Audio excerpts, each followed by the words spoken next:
I'd say it's packed. It's so jam-packed. There isn't really a moment to come up for breath. And like, we see that in the first episode. I think I'm allowed to say this because it's been released. Yeah. But honestly, it continues throughout the entire season. It's just event after event after event. It's the culmination of everything that's happened before. We're now seeing the results of all those choices. Would you agree with that? I would agree. Exactly what they said there. It is, when I read the scripts way back, whenever that was, my thoughts were that it was a really good, perfect mix of political intrigue, emotion, and the usual violence and bloodletting. and it continues throughout the season. I think the tension is palpable. So yeah, I would go. I'd agree. Yeah. I'd agree. My response, when I read that, I was like, oh my God, this is amazing, but I just don't know how they're gonna do this.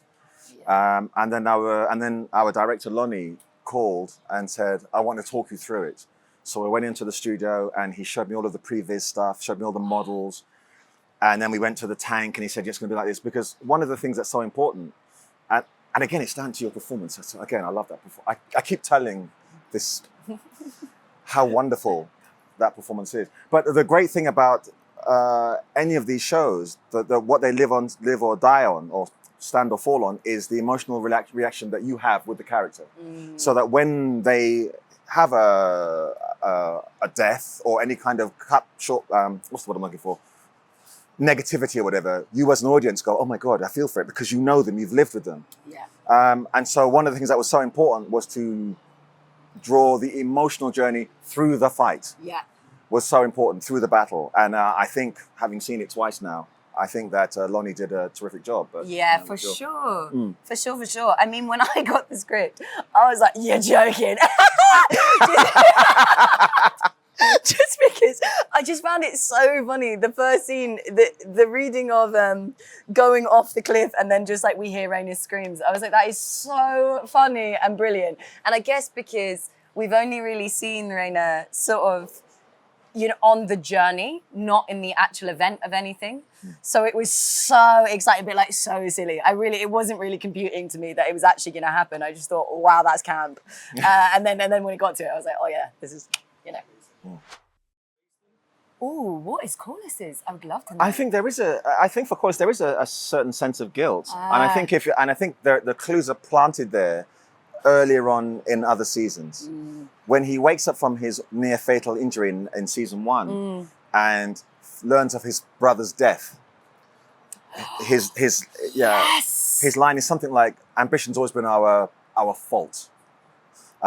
He says to his wife at that stage, "Let's just get out," because all of season 1 he's going, "We've got to get near the throne. We've got to get some power." And then he looks back, and I think also where we meet him in beginning of season 3, looking back over what he's done, he will feel that his son is dead. Well, okay, we know his son isn't dead, but his son is dead because I didn't listen to him. There's that scene where Rhaenys says to him, words to the effect of, he's gay. And he goes, yeah, he'll grow out of it. Because all that matters to him is getting close to power. And so I think that he does feel an enormous, maybe not enormous, but he does feel a guilt about the stuff that he's done that has caused him to be in the position that he's in. He's lost so much. When you think back to season, that's actually crazy. Wow. What about yourself? Oh yeah, I mean season 3 for sure. I think that's sort of Rhaenyra's plague is shame and guilt, and shame is the biggest emotion that will eat you alive, and she's full of it. That is like 90% of her emotional capacity is like how much shame she's brought to the family in not being able to live up to like their name, and then obviously the events of episode 1. I don't believe she blames Sheepstealer at all. I think she's like, I think it's really like this is on me, because who was I to think that I could control this? When arrows are being shot at you, what are you going to do? Like, as a poor animal, you're going to respond. And I think that happens pretty quick, which is why it's like, the response on the dragon is not to like, beat this dragon up and like whatnot. It's like, I have to succumb to this because this is my own doing. That's even more heartbreaking. It is, isn't it? Oh my God. Yeah. I want to hear you because one of them is your dad. So. Oh yeah. Well, sweet dad. I think Rhaenyra's relationship to Daemon shifts after the events of the first episode. I think previously in her life, she's just yearned for him to have anything to say to her, and he's spent most of her life ignoring her. And so there's a desperation to be seen by her father. And then after the events of episode 1, she's like, you live your life doing this. This is eating me alive, and this is your everyday. Like, who are you? Who are you to say anything? I don't need your approval. I don't need your... This is at the top. internal still, I need your approval. Please, Dad. Yeah. And I think that's her relationship with Daemon. And whereas with Rhaenyra, there's a whole thing of like, why don't you see me like your sons? Why don't you see me like Baelor? We see in season 2, Rhaenyra really put trust in Rhaena. And I don't think Rhaena receives it as trust. She receives it as dismissal. And so, yes. there's a real heartbreaking element to that of like, I only wish you could see me as you see all the other kids. Yeah. I think for Corlys, his relationship with Rhaenyra is a complicated one. Yeah. Because from up until, how many of these have you seen? The first 4 episodes. Just the first one? No, the first 4, sorry. The first 4? Okay. Yeah.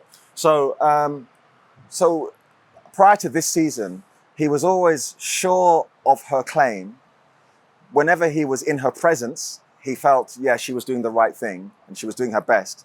But whenever he was away from her and looked at stuff, he was always like, death and destruction seems to follow this woman everywhere. I've lost a son because of her. I've lost a daughter because of her husband. Do you know what I mean?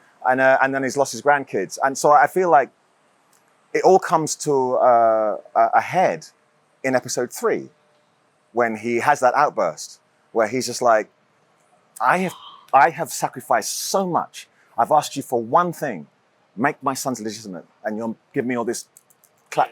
When your kids came along, I was just like, yeah, those are my grandkids, and I love them, and you can't do this for me. And so he does something which, when I read it, I was like, oh my God, he's taking his life in his hands. But at the same time, he's like, because of course that's how his brother died. Yeah. But then at the same time, he's like, no, I'm right. And also, what's there to lose at this point? Yeah, and I dare you. So I think, certainly by then, it's not all out war with her, but he's just like, because then what he does subsequently in the season is just go, I don't want to be near these people. And also it gives his son a chance. But yeah, and with Daemon, he's always been a bit wary. Daemon is a useful instrument, but you don't want him too close because you can't read him. You can't trust him. My response would be to understand that these are two very different medium. There's a way you tell a story in a book because the person who is participating in the book, the reader, does a lot of the work. Your Rhaenyra may not look like our Rhaenyra. That's fine because you're in control. But we're now making something which is for people who haven't read the book, for people who just want an interesting story. So there are going to be liberties that are taken. And as long as you understand that, it's fine. What sometimes, I don't know if it annoys me, but sometimes online, people who just can't wait to let people know this thing happens. Yeah. And you're like, great, you read the book, fine, but other people haven't. Or, well, in the book, this happened. I was asked at the very beginning of this whole thing, had I read the book? And I said, no, we were given the book. I hadn't read it because they're two very separate things. I didn't want to fall in love with Corlys in the book and find him to be so different in the thing. So I was like, no, this is what I'm loyal to is the TV thing. So that's what I would say. I don't know. Yeah. I think it's as Steve says, right? Like they're two separate entities. Obviously, like it's taken from the book. And if you've read the book, great, like cool. You know the world, amazing. You have a much broader understanding. But we're a chapter in the book.